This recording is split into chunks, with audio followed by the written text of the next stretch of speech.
Bismillahirrahmanirrahim. Alhamdulillahi rabbil alamin. Wassalatu wassalamu al-atammanil akmalani ala al-mab'uthi rahmatan lil alamin wa ala alihi wa sahbihi ajma'in wa man tabi'ahum bi ihsanin ila yaumiddin, amma ba'd. Jamaah sekalian kaum muslimin dan muslimah, azzani Allah wa iyyakum. Alhamdulillah, Allah subhanahu wa ta'ala mempertemukan kita kembali di dalam majelis yang mulia ini, insyaallah ta'ala, yang di dalamnya insyaallah akan dibacakan ayat-ayat Allah subhanahu wa ta'ala dan hadis-hadis Nabi Muhammad sallallahu alaihi wasallam, yang mana majelis seperti ini adalah majelis yang sama-sama kita perlukan untuk kehidupan kita di dunia sampai di akhirat. Dan pada pekan ketiga, seperti biasa, kita melanjutkan kajian fikih dari kitab Tanbihul Afham fi Syarhi Umdatil Ahkam yang ditulis oleh Syekh Al-Allamah Muhammad ibn Salih Al-Utsaimin rahimahullahu ta'ala, yang mana beliau mensyarah kitab Umdatul Ahkam, buah karya dari Al-Imam Abdul Ghani Al-Maqdisi rahimahullahu ta'ala. Sekarang insyaallah kita masuk pada bab yang baru, yaitu babul haid. Alaysa kadzalik? Babul haid, bab yang membahas tentang haid. Sebelum masuk ke dalam bab, haid adalah kebiasaan bagi wanita, tetapi tidak hanya wanita atau seorang muslimah saja yang wajib mengetahui hal ini. Kenapa? Yaitu penting juga bagi seorang muslim, yaitu orang yang Islam yang laki-laki, mengetahui tentang bab haid wan nifas, karena dia nanti akan menjadi pemimpin di dalam rumah tangganya, yang juga akan mendapatkan pertanyaan-pertanyaan dari istri dan anaknya tentunya. Maka penting bagi kita juga mengetahui tentang bab al-haid ini. Nah, tafadhal.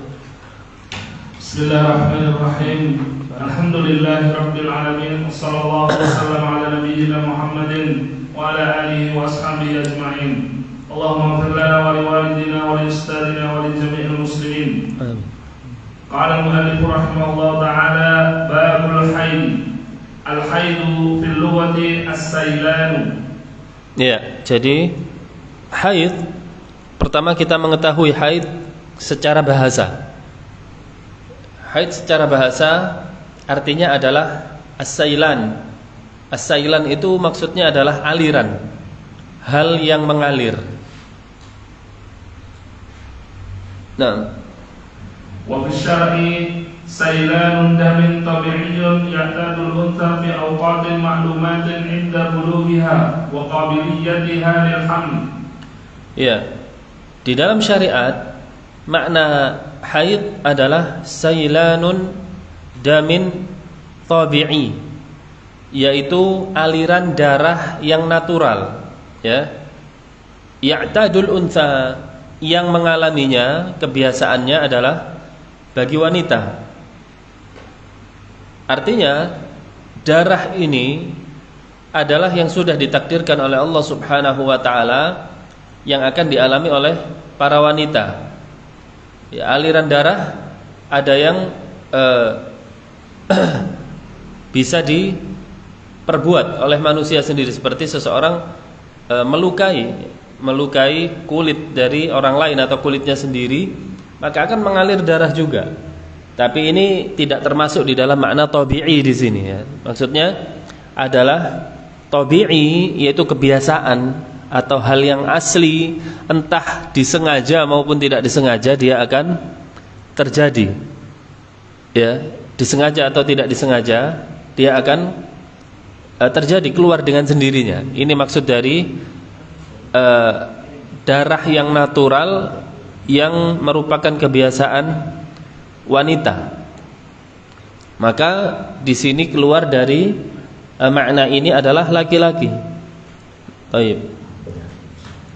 ثم قال رحمه الله الحديث الأول في أوقات عفوا في أوقات معلومة في أوقات معلومة di dalam waktu-waktu tertentu, ya, di dalam waktu-waktu tertentu. Di dalam mazhab Imam Ahmad bin Hanbal disebutkan bahwasannya waktu haid itu adalah 7 hari, 6 sampai 7 hari. Jika ada yang keluar dari 7 hari dari darah tersebut, ya, maka waktu maksimalnya adalah 14 hari.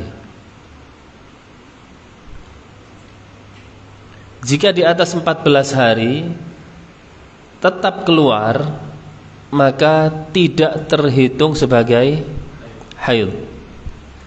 Jadi boleh sholat dan boleh puasa.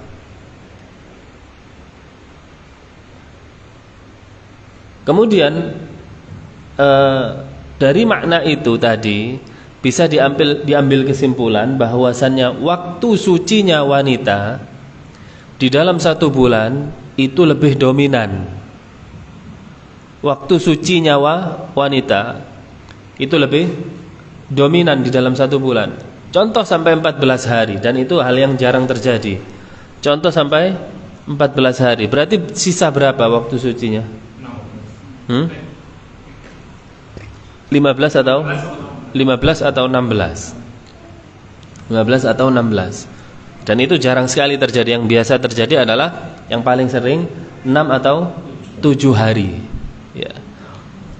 Nah, seorang wanita di dalam mazhab Imam Ahmad bin Hanbal, dan ini menurut saya yang paling selamat bagi seorang wanita, adalah penting bagi dia untuk mengetahui waktu kebiasaannya, untuk mengetahui waktu kebiasaan haidnya. Karena nanti akan ada, ya, jika terjadi hal-hal yang keluar dari kebiasaan, hal-hal yang keluar dari kebiasaan, maka dia bisa ukur dengan kebiasaan waktu haidnya. Contoh, kebiasaan waktu haidnya 7 hari. Lalu di waktu yang lain dia karena tidak teratur, ya, dan ada masalah sehingga sampai lebih dari 7 hari. Maka selebihnya dari 7 hari tadi dia bisa ukur bahwasannya itu bukan darah haid tapi darah istihadhah. Darah istihadhah yang merupakan darah istihadhah tadi tidak termasuk di dalam haid. Konsekuensinya boleh dia tetap atau wajib dia tetap berpuasa pada bulan Ramadan dan tetap melakukan sholat, ya. Kemudian di dalam makna awqatin ma'lumah, ya. Kemudian inda bulughiha, setelah bulugh, setelah yaitu baligh, setelah balighnya. Sebagian ulama, ya, di dalam mazhab Imam Ahmad bin Hanbal menyebutkan bahwasannya seseorang itu dihitung, seorang wanita dihitung haid ketika dia baligh itu minimal usianya 9 tahun. Usianya 9 tahun. Jadi kalau ada waktu di bawah 9 tahun usianya, lalu dia keluar darah haid, maka tidak terhitung haid. Maka tidak terhitung haid. Jadi darah tersebut ketika keluar usianya 9 tahun, maka dia terhitung haid.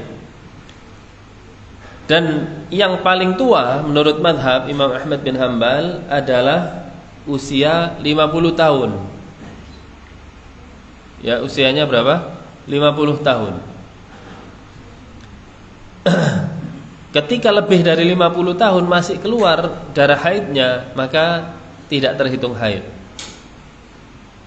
Tapi wallahu taala alam, di dalam ungkapan ini, madhab ini yang lebih benar adalah yaitu kapanpun seorang wanita nampak padanya darah yang sifatnya seperti darah haid, karena darah haid itu punya sifat, ya, dari warnanya, dari kekentalannya, dan dari aromanya, ya.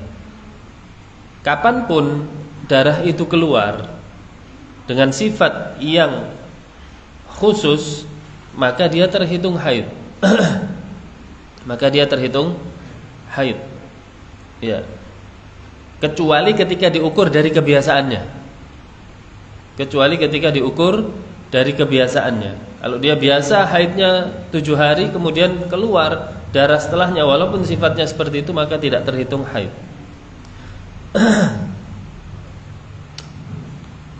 Wa qabiliyati halil hamil, ya, dan darah haid itu tidak termasuk pada orang yang hamil. Tidak termasuk pada orang yang hamil.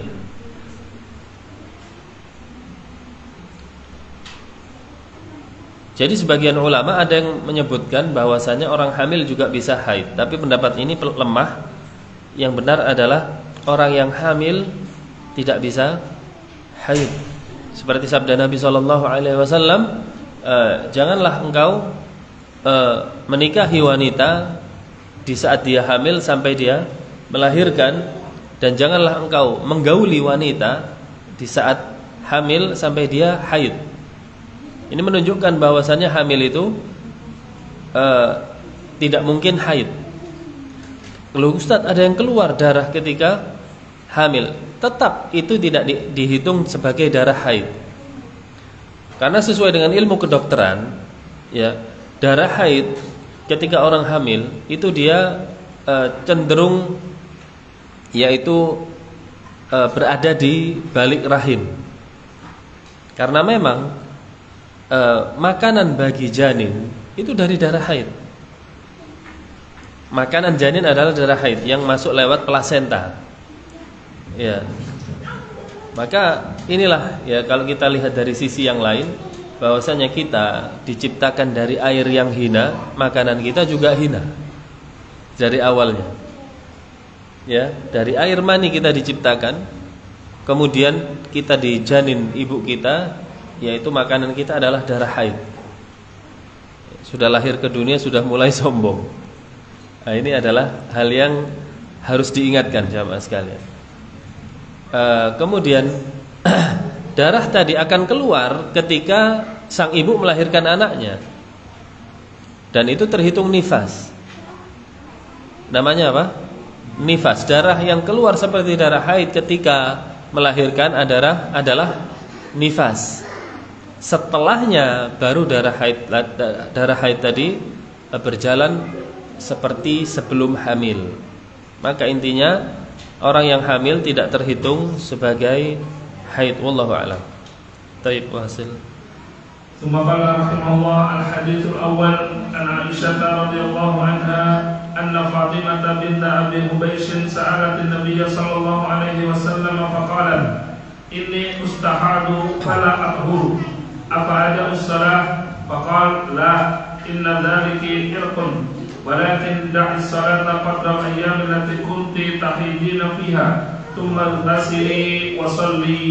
وفي رواية وليست بالحيضة فإذا أقبلت الحيضة فاترك الصلاة فإذا ذهب قدرها فاغسلي أنت الدم وصلي. Baik. Dari Aisyah, hadis pertama dari Aisyah radhiyallahu anha, bahwasanya Fatimah binti Abi Hubeish bertanya kepada Nabi SAW, Inni ustahadu fala athur. Saya ini atau berada di dalam masa istihadah. Istihadah itu adalah masa wanita yang keluar darah tetapi bukan darah haid. Istihadah adalah masa wanita yang masih mengeluarkan darah tetapi itu bukan darah haid.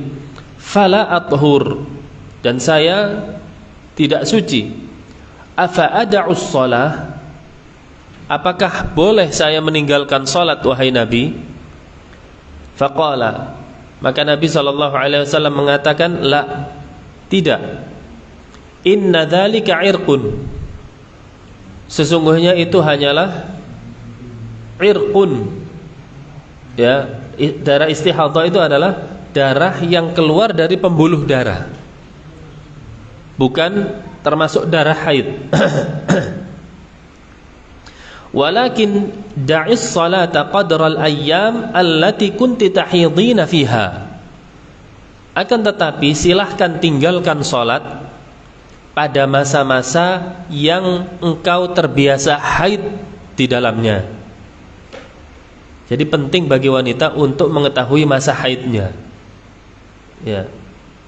Tsumma ightasili wa shalli. Kemudian kata Nabi SAW, bersucilah, mandilah, dan sholatlah seperti biasa, walaupun masih mengeluarkan darah, karena itu terhitung istihadhah, bukan haid lagi. Wa fi riwayah, itu tadi adalah lafaz bagi Imam Bukhari, dan di riwayat Imam Al-Bukhari yang lainnya, walaysat bil haidhah, bukan termasuk haid. Fa idza aqbalatil haidhatu fatrukis shalah. Yang demikian tadi yang dikeluhkan oleh siapa? Fatimah binti Abu Hubaish. Kata Rasulullah di dalam riwayat yang lain, laisat bil haidhah, bukan termasuk haid.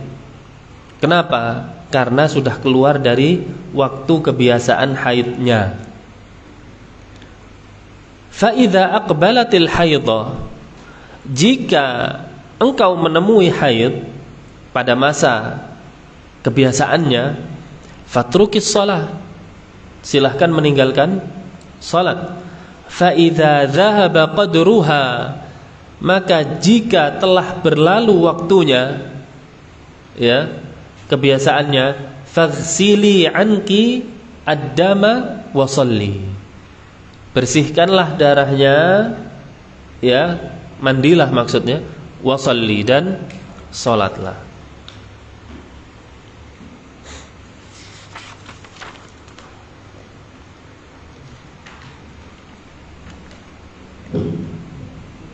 Fawaid. Assalamualaikum. Tsumma qala rahimahullah fawaidul hadis. Al-awwal hirsus sahabati radhiyallahu anhum rijalan wa nisaan 'alal ilmi wal fiqhi fid din. Ya. Beberapa pelajaran yang bisa kita ambil dari hadis ini adalah betapa semangatnya sahabat radhiyallahu anhum, baik wanita maupun laki-lakinya. Betapa semangatnya para sahabat radhiyallahu anhum, baik wanita maupun laki-lakinya, di dalam menuntut ilmu agama. Lah ini adalah pelajaran bagi kita jamaah sekalian, bahwasannya tidak peduli laki-laki ataupun wanita, tetap harus bersemangat di dalam menuntut ilmu agama, terutama ilmu-ilmu yang seperti ini, yaitu berkaitan dengan dirinya. Salat, wudu, yang ini yang penting, wajib ini diketahui. Kemudian toharoh, cara bersuci, ya. Kalau laki-laki kita sudah sebutkan ada 4 macam cairan, ya. Apa saja? Mani, madhi, wadi, dan satu lagi apa? Yang sering baul, ya. Kencing lah ya, baul. Ya, kalau wanita ada haid, nifas, istihadhah, ada sufrah, ada kudrah, pakai kaf. Sufrah itu adalah cairan bening yang berwarna kekuningan. Kalau kadarah atau kudrah itu adalah cairan yang bening, cenderung lebih keruh, butek, ya. Ya, bisa seperti itu. Jika itu keluar, Ya, bagi ibu-ibu jika itu keluar sebelum masa haid, maka tidak dihitung apa-apa. Kalau keluar setelah masa haid juga tidak dihitung apa-apa. Tapi kalau dia keluar di masa-masa haid, maka dia tetap terhitung haid. Ya, maka tetap umpama orang mengeluarkan darah haid 2 hari. Hari ketiga keluar cairan itu, yang dia tetap dihitung haid. Karena keluarnya pada masa-masa haid.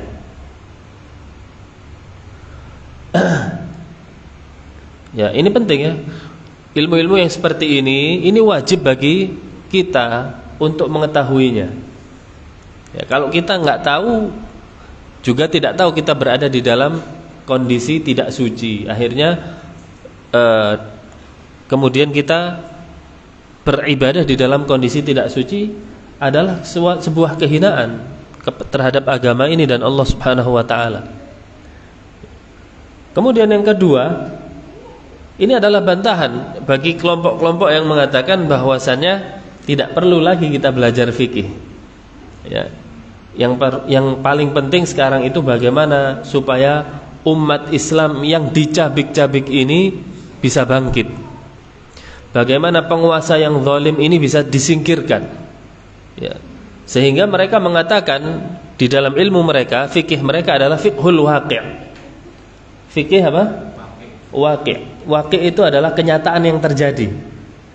Artinya, jadi mereka memang fiqhul waqi' ada, tetapi fiqhul waqi' itu harus dicocokkan kepada fiqhus syar'i, kepada fikih syar'i. Kalau yang waqi' itu yang terjadi sekarang, contohnya adanya orang-orang yang zalim yang menggunakan kekuasaannya untuk menindas. Maka apa sikapnya? Ya kembalikan ke fiqhu syar'i. Kembalikan bagaimana sikap yang benar. Gitu. Ini enggak fiqhul waqi' dipahami dengan caranya sendiri. Kemudian orang yang meninggalkan hal seperti itu mereka katakan sebagai ulama haid wan nifas. Nah, seperti kita ini belajar thaharah, ini katanya enggak ada gunanya. Dari dulu sampai sekarang belajar haid, nifas, cara istinja. Ini umat Islam sedang dicabik-cabik katanya. Subhanallah. Ini sepertinya kalau orang nggak tahu hal yang hakikoh, dia katakan, oh ya benar ini, nggak perlu kita. Padahal kita ini diciptakan di dunia ini untuk apa, ikhwan? Ibadah. Kemudian bukankah ibadah syarat sahnya adalah thaharah? Syarat ibadah adalah harus suci ketika salat dan puasa. Ya, bagi yang wanita termasuk puasa. Ibadah terbesar adalah salat. Ibadah anggota badan terbesar adalah salat, dan itu berbanding lurus dengan kesucian. Bagaimana kita juga berinteraksi dengan Al-Qur'an harus suci. Ya. Tayyib wasil. Faedah tsaniyah anna al-istihadata istimrar khuruj ad-dam min al-mar'ah. Berikutnya pelajaran yang bisa kita ambil adalah bahwasannya istihadah itu adalah istimraru khurujid dam minal mar'ah. Ya, yaitu berkelanjutannya atau terusnya keluarnya darah dari wanita tersebut. Yaitu dikatakan terusnya karena keluarnya itu sudah melebihi batas kebiasaan. Ya. Nah, al-faidatu tsalitsah anna al-haidha la tusalli. Kemudian yang ketiga adalah menjelaskan bahwasannya orang yang haid itu tidak sholat. Orang yang haid tidak sholat, tidak puasa. Terus warabi'ah anna damal haid huwa ad-damu tabi'i duna ad-dama'i al-aridati min ba'dil uruq. Kemudian menjelaskan juga bahwasannya darah haid itu adalah darah asli. Maksudnya darah asli, darah kebiasaan. Darah kebiasaan, bukan darah yang keluar dari pembuluh darah secara tidak kebiasaan. Dari mana tahu kebiasaan dan tidak kebiasaan? Karena nggak mungkin kita mengetahui ini secara detail ya, darah keluar dari pembuluh darah. Pertama yang bisa dideteksi adalah dari masa kebiasaannya, waktunya. Bahkan di mazhab Hambali sangat detail terhadap hal ini. Orang yang baru pertama kali haid, masa balik, ya, itu dia tetap sholat dan puasa. Pertama kali. Yang kedua tetap sholat dan puasa. Maksudnya bulan kedua. Bulan pertama haid tetap sholat dan puasa. Bulan kedua tetap sholat dan puasa. Bulan ketiga baru dia mengetahui, karena bulan ketiga itu sudah tahu kebiasaan. Oh, bulan pertama kemarin saya 5 hari. Bulan kedua 5 hari. Bulan ketiga 5 hari juga. Baru bulan keempatnya dia boleh tidak sholat dan tidak puasa sesuai dengan kadar kebiasaannya. Kenapa 3 bulan? Karena biasanya berbeda. Hari pertama 2 hari contohnya suci sudah selesai. Hari kedua 4 hari. Mana ini yang dihitung? Yang dihitung bulan ketiga. Bulan ketiga adalah bulan yang bisa menentukan batas kebiasaannya. Paham itu? Ya. Jadi umpama bulan pertama 5 hari, bulan kedua 4 hari, bulan kedua 6 hari. Mana yang dihitung? 6 hari itu. Jadi dari bulan ketiga. Atau jika bulan pertama 4 hari, bulan kedua 5 hari, bulan ketiga 4 hari, ini yang dominan berarti 4 dan 4, satunya 5. Ini yang dominan diambil. Iya, yang 4. Ya. Ini menurut mazhab Imam Ahmad bin Hanbal. Tapi wallahu alam, yang lebih tepat ini demi mengetahui kebiasaan. Demi mengetahui kebiasaan wanita tersebut. Tapi yang lebih tepat adalah tetap di dalam rangka ihtiyat, yaitu kehati-hatian. Jangan sholat dan jangan puasa ketika keluar darah haid tersebut. Ya, boleh kita ambil dari batas usia, yaitu 9 tahun. Dari batas usia yaitu 9 tahun. Nah, wal khamisah anna damal haid najisun yajibu ghuslu qalilihi wa katsirihi. Yang kelima, berfaedah adalah bahwasanya darah haid itu najis. Darah haid apa?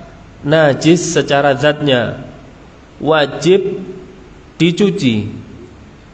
Qalilihi wa katsirihi, sedikit maupun banyaknya. Ya, sedikit maupun banyaknya harus dicuci. Terus sadisa anna mustahadata tajlisu bi qadri ayyami adatiha thumma tanzilu dama anha wa tanzilu wa tusalli. Ya, yang keenam bahwasannya mustahadhah. Mustahadhah orang yang ditimpa dengan istihadhah, darah di luar kebiasaan haid, tajlisu biqadri ayyami adatiha. Dia boleh tidak sholat sesuai dengan kadar kebiasaannya, kebiasaan haidnya. Kemudian selepas dari kebiasaannya dia harus bersuci. Kemudian kembali sholat seperti biasanya. Wasabi'ah husnu ta'limin Nabi sallallahu alaihi wasallam haitsu yaqbinu al-hukma bi bayani hikmatihi liyazdada al-mu'minu tuma'ninatan wa ya'rifu sumu wasyari'ah. Ya, di sini disebutkan betapa sempurnanya yaitu metode pengajaran Nabi SAW. Ya, ini sebenarnya haitsu yuqarrinu. Ketika beliau menyertakan hukum dengan menyebutkan hikmahnya, menyertakan hukum dengan menyebutkan hikmahnya. Contoh ketika kita bertanya tentang hukum, yaitu mempelajari Al-Quran. Apa hukum mempelajari Al-Quran? Wajib. Apa hikmahnya? Supaya kita terbimbing hidup kita dengan petunjuk yang ada di dalam Al-Quran. Tidak seperti orang yang mendapatkan hanya hukumnya saja. Apa hukum membaca Al-Quran? Wajib. Maka dia paksa. Mau tidak mau dia paksa karena wajib. Tetapi di dalam ketika dia memaksa, terus tahu hikmahnya. Oh, ternyata kalau saya belajar Al-Quran ini bukan belajar bacanya saja ya, tapi artinya, ya, artinya, maka saya akan mengetahui petunjuk Allah yang ada di dalam Al-Quran. Oh, ini lebih semangat lagi. Ya, sama seperti di dalam hadis ini. Ketika Nabi SAW menyebutkan tentang istihadah, ya, tentang istihadah, itu bukan merupakan darah haid yang dilarang sholat di dalamnya. Ya. Kemudian Rasul SAW menyebutkan karena sesungguhnya yang termasuk darah haid itu adalah sesuai dengan kebiasaan dari perempuan itu sendiri. Ini adalah kesempurnaan dari pengajaran Nabi SAW. Sehingga liyazdadal mu'minu tuma'ninah, supaya lebih tenang. Orang belajar tadi kalau tahu hukum dan hikmahnya lebih tenang. Ya. Kenapa Anda beribadah? Apa hukum beribadah kepada Allah? Apa hukum beribadah kepada Allah? Wajib. Kenapa sih kok beribadah? Itu tadi hukum. Sekarang tanya hikmah. Kenapa sih kok beribadah? Apa jawabannya? Hah? Kenapa Anda beribadah, Pak? Hah? Untuk menyembah, mendapat ridha Allah Subhanahu wa taala. Naam. Ada lagi tambahan? Karena perintah Allah Subhanahu wa taala. Karena itu merupakan perintah. Ada lagi? Karena itu tujuan hidup. Tujuan hidup. Enggak ada orang dilahirkan ke dunia ini kemudian dibiarkan begitu saja. Ya, kalau hewan lahir itu pun masih dijamin rizkinya oleh. Tapi perintah beribadah itu bagi siapa? Jin dan di surat apa? Bukan Anas ya. Ya, yuwaswisu fi sudurin nas. Ya, jadi itu adalah merupakan tujuan. Nah, kalau tahu ternyata aku ini diciptakan di dunia memang tujuannya untuk ibadah. Ya, sama seperti kita contohnya datang ke sebuah perusahaan, bekerja di sana. Ya. Terus ada satu orang lihat santai aja, masuk ceklok santai, dilihat sama bosnya santai ya, ketawa-ketawa. Kemudian ditanya, sampean itu masuk sini tujuannya apa? Kan begitu? Hah? Kan begitu, Pak? Kalau tujuannya untuk duduk-duduk, silahkan di rumah. Sama, di rumah bisa duduk-duduk, di kantor juga bisa. Tetapi kalau tujuannya memang duduk-duduk dan santai-santai, jangan di sini. Karena yang ada di sini tujuannya adalah bekerja.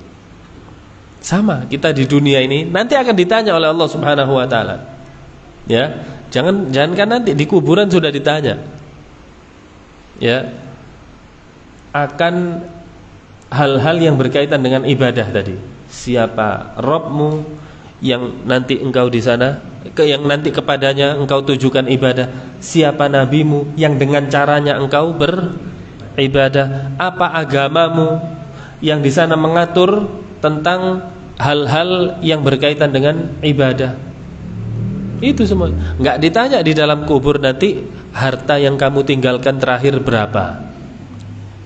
Kenapa dulu kamu enggak bekerja? Enggak. Pemimpinmu siapa? Ya, enggak ditanya. Yang ditanya itu.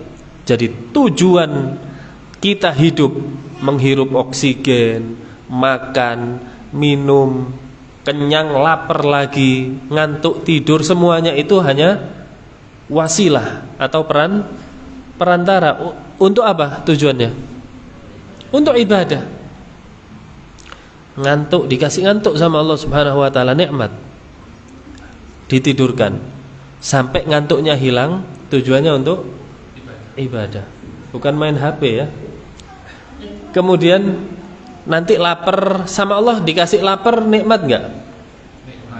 Nikmat. Kemudian dikasih makanannya, makan kenyang. Kalau lapar, maka Anda wahai hambaku tidak akan bisa beribadah dengan sempurna. Ya, makanya ini saya kasih rasa lapar plus ada makanannya. Silahkan makan sampai kenyang. Tapi tujuannya itu semua untuk ibadah kepadaku. Yang nanti pada akhirnya telah ditentukan masa hidup kita di dunia, kemudian dicabut oleh Allah Subhanahu wa taala nyawanya, meninggal dunia, baru di situ tahu apa yang selama ini dilakukan. Nah, makanya para ulama banyak sekali menasihatkan kepada kita, jangan sampai kita menyesal pas ketemu mungkar nakir. Ya? Sudah dikubur, mungkar nakir datang, loh, nah, tidak bisa. Ya, sudah telat. Nah, saat ini harus kita paksa bersihkan semua ajakan-ajakan macam-macam di dalam hati kita. Ya, waduh, pikiran-pikiran saya selama ini belum sukses, nggak apa-apa. Allah jamin rezeki. Allah jamin rezeki. Tapi ibadah ini adalah tujuan. Yang lainnya cuma penunjang. Ya. Yang lainnya cuma penunjang. Kemudian pikiran-pikiran ingin mencapai sesuatu yang sifatnya memaksa, silahkan bercita-cita. Tapi kalau cita-cita tersebut di dalam menempuhnya mengganggu ibadah kita, maka ubah cita-citanya, nggak masalah. Karena semua cita-cita dunia, ya, itu hanyalah perantara. Sekali lagi, jangan dijadikan tujuan. Tujuan kita adalah menggapai ridha Allah dengan dalam ibadah tadi. Contoh, orang bercita-cita, saya cita-cita menjadi apa, Pak? Menjadi dokter. Bagus nggak? Bagus. Ya. Kemudian ketika mau masuk fakultas kedokteran, tes dia tidak lulus.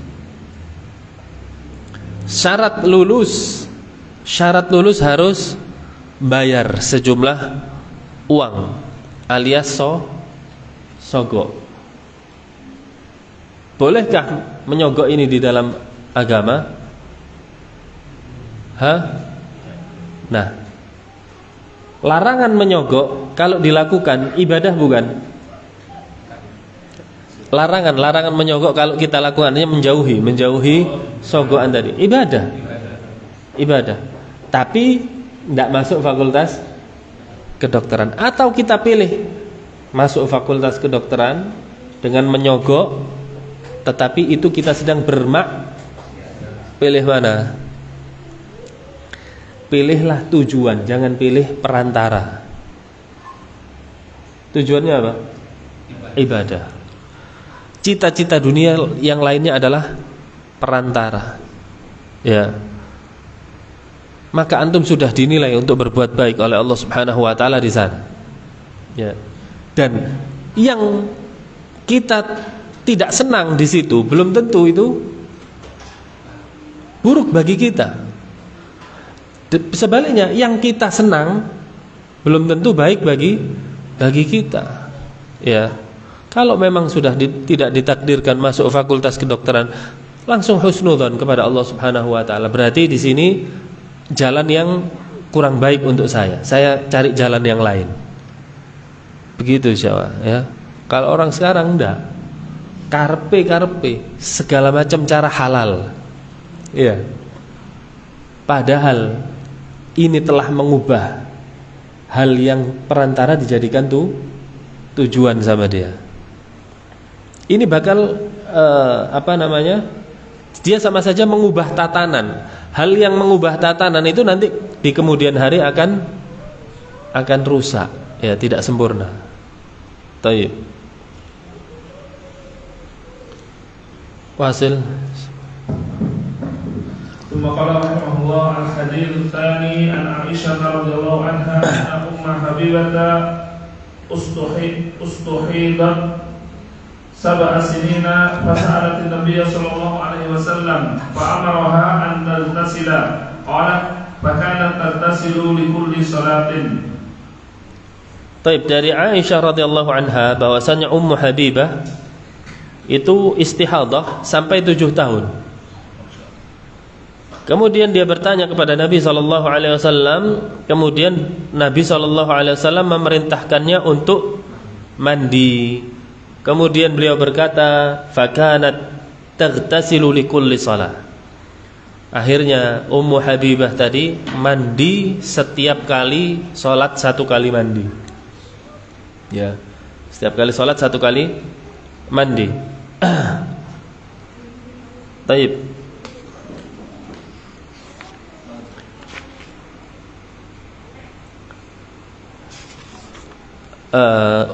Tarjama Ummu Habibah.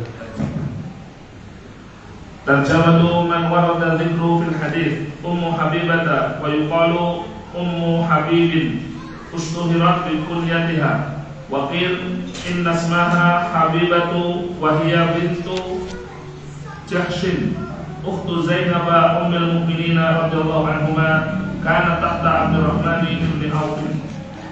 Ummu Habibah di dalam hadis ini adalah disebut Ummu Habib. Ya. Ushtuhirat bi kunniyatiha. Dia terkenal dengan kunyahnya. Terkenal dengan kunyahnya. Dan dikatakan juga namanya itu Habibah.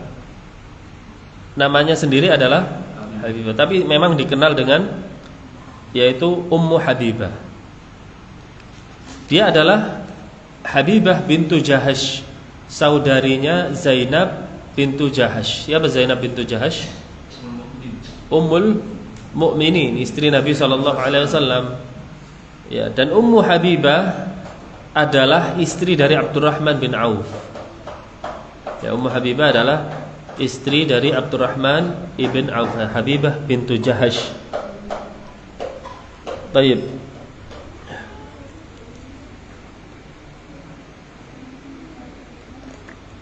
Fawaidul hadis. Fawaidul hadis. Al-fa'idatul ula hirsus sahabati 'ala al-ilmi wal fiqhi fid din. Ya. Yang pertama seperti faedah yang hadis sebelumnya, betapa semangatnya para sahabat dan sahabiyah di dalam menuntut ilmu agama. Ya, betapa semangatnya di dalam menuntut ilmu agama. Seperti tadi yang saya jelaskan, sebabnya karena mereka sangat tahu bahwasanya tujuan hidupnya di sini adalah ibadah, dan ibadah tidak bisa dicapai kecuali dengan ilmu agama, kan begitu? Ya. Banyak dari kaum muslimin dan muslimah sekarang tertipu. Bahkan mereka mengetahui, hafal ayat wa ma khalaqtul jinna wal insa illa liya'budu, hafal. Ya. Tetapi susah baginya memanage ya waktunya untuk memprioritaskan ilmu agama daripada ilmu dunia. Seakan-akan kaum muslimin dan muslimah sekarang itu merasa aib ketika jenjang pendidikan dunianya kurang. Jenjang pendidikan dunianya kurang, dia minder. Merasa ada aib yang besar. Ah, saya cuma lulus SMA. Saya cuma lulus SMP. Saya cuma lulus SD. Mindernya minta ampun. Tetapi kalau tidak mengetahui ilmu agama, pede saja. Ya, pede saja. Ini tidak terjadi pada sahabat radhiyallahu anhum ajmain. Siapa Pak sahabat yang LC, Pak? Ya? Profesor semua. Tanpa gelar. Tapi bidang apa? Bidang agama. Bidang agama. Semangatnya beliau di dalam mencari ilmu agama. Adakah dari mereka yang merasa aib ketika tidak mengetahui ilmu dunia? Sama sekali nggak ada. Ilmu dunia bisa dicari, artinya dengan waktu yang singkat. Tidak seperti ilmu agama. Ya. Dan profesionalan mereka di dalam ilmu dunia, apakah mengurangi jatah rizkinya di dunia? Tidak sama sekali. Bahkan mereka bisa membantu agama Islam ini dengan harta mereka yang sangat banyak. Ya. Dan mereka adalah penakluk orang-orang yang menguasai ilmu dunia seperti Romawi dan Persia. Ditaklukkan oleh profesor ilmu agama. Tapi sayangnya hal ini dianggap remeh oleh kaum muslimin dan muslimah pada zaman kita. Sehingga mereka merasa aib ketika ilmu dunianya itu kurang. Ya harus S1, nanti S2. Kita katakan bagus, silahkan bercita-cita, tapi itu tujuan. Tapi itu adalah perantara, bukan tujuan. Yang tujuan adalah ilmu agama sebenarnya. Ya, namanya perantara, jika tidak tercapai, itu kecewanya tidak terlalu berat. Tidak seperti orang yang kehilangan tujuannya, itu baru kecewanya berat. Ya. Taib. Wataniyatu wujubu ihtisabil mustahadati inda intihai muddati haidha thumma tusalli. Kemudian pelajaran yang kedua, wajib mandi ya bagi mustahadah, yaitu orang yang terkena istihadah ketika selesai masa haidnya. Ya, kemudian sholat. Jadi orang selesai menjalani masa haid seumpama 7 hari tadi, kemudian dia masih mengeluarkan darah istihadah, maka dia wajib mandi untuk mensucikan masa haidnya.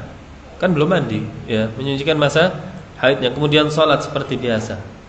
Terus Wasalifatu anna istihadata qad tanqati'u wa tabra'u minha al-mar'a. Ya. Istihadah itu juga terkadang bisa terputus, dan wanita bisa jadi tidak terkena istihadah, hanya haid saja. Ya, jadi yang antara haid dan istihadah, kalau haid seluruh wanita mengalaminya. Kalau istihadah sebagian wanita mengalaminya, sebagiannya tidak.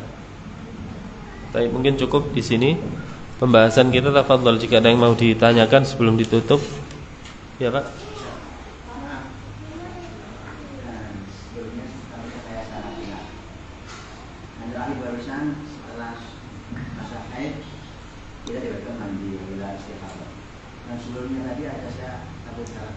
Iya, Pak. Ummu Habibah mengalami pernah mengalami masa istihadah selama 7 tahun. Dan setiap mau sholat dia mandi. Artinya tadi kan yang kalau sholat haid nanti darah itu bukan darah haid. Iya. Jadi nggak harus mandi. Dan di sini disebutkan Ummu Habibah selama 7 tahun mau sholat mandi. Iya. Apa ada sholatnya enggak? Iya benar. Jadi itu adalah perbuatan Ummu Habibah sendiri. Itu adalah ijtihad dari Ummu Habibah sendiri, ya. Maka dia mandi setelah sholat. Yang benar adalah istihadah adalah darah yang bukan darah yang melarang seseorang untuk sholat atau puasa. Jadi perintah Nabi SAW kepada beliau itu adalah mandi di dalam rangka untuk mensucikan darah haidnya. Ya, tapi beliau akhirnya mandi setiap kali sholat, itu perbuatan beliau sendiri. Ya, maka kita tetap kembali kepada nasihatnya Nabi SAW saja. Ya. Kemudian ini ada pertanyaan dari ibu-ibu, ya.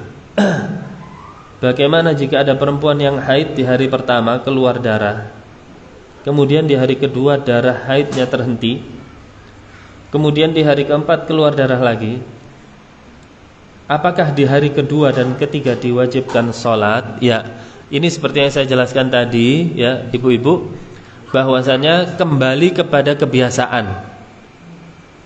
Kebiasaannya berapa hari? Ya, sebelum terjadi hal ini kebiasaannya berapa hari?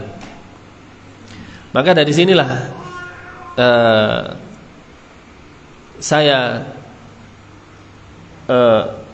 semakin tertarik mempelajari madhab Imam Ahmad bin Hanbal. Saya sering sebutkan sih, Imam Ahmad bin Hanbal demikian, selalu madhab Hambali. Betapa detailnya Imam Ahmad. Seperti tadi, untuk menjaga hal-hal seperti ini, masa haid wanita dari awal sudah diatur, supaya dia mengetahui masa kebiasaannya. Seperti yang saya sebutkan tadi kan ya.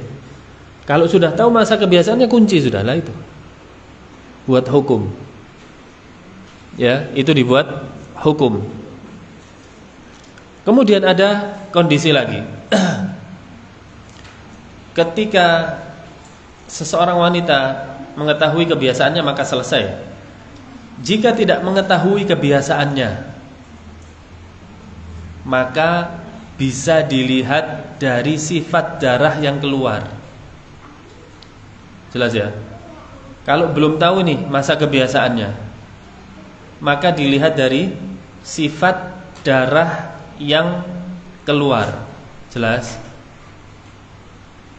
Dan sifat darah yang keluar itu betul-betul syaratnya harus betul-betul bisa membedakan dia. Oh, darah yang keluar dari tubuh saya ini darah haid, ini bukan darah haid. Kalau bisa terbedakan seperti itu darahnya, maka bisa dijadikan rujukan juga. Ada darah yang tidak bisa dibedakan, susah membedakannya, hampir sama. Bagaimana seperti ini? Maka lihat saudarinya. Kebiasaan saudarinya bisa dijadikan hukum. Jelas? Saudarinya kalau nggak punya, cuma sendirian dia perempuan, orang terdekatnya ibunya dulu, atau bibinya, bisa juga.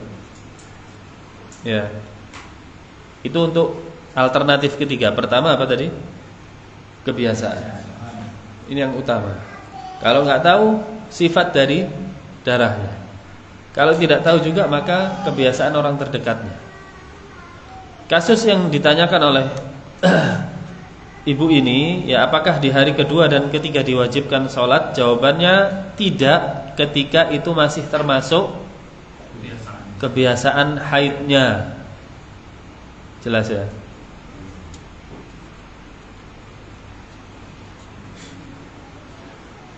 Kalau mazhab Imam Ahmad bin Hanbal digunakan kaidah ada minimal masa haid 6 hari. Minimal. Jadi kalau ada kebiasaan haid di bawah 6 hari, tetap dia nggak boleh sholat sampai 6 hari. Seperti itu. Imam Ahmad belajar tentang haid dan nifas selama haid dan nifas saja 9 tahun. Imam Ahmad. Bagaimana mereka yang mencela ulama haid dan nifas tadi?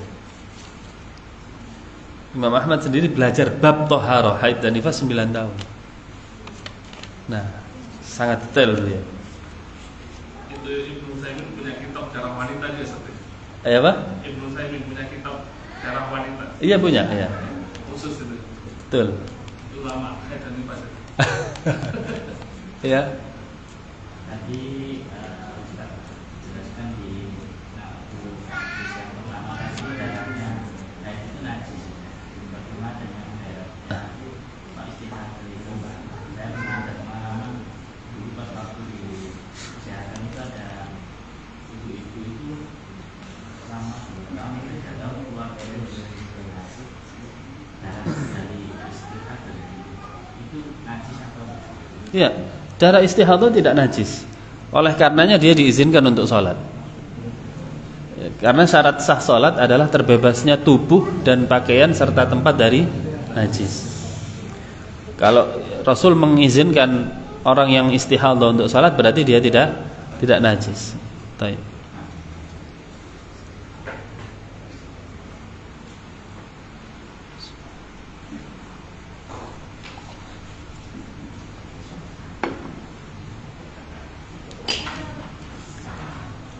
Cukup ya? Wassallallahu ala Muhammad wa ala ali Muhammad walhamdulillahi rabbil alamin. Subhanakallahumma bihamdik asyhadu an la ilaha illa anta astaghfiruka wa atubu ilaik. Assalamualaikum warahmatullahi wabarakatuh.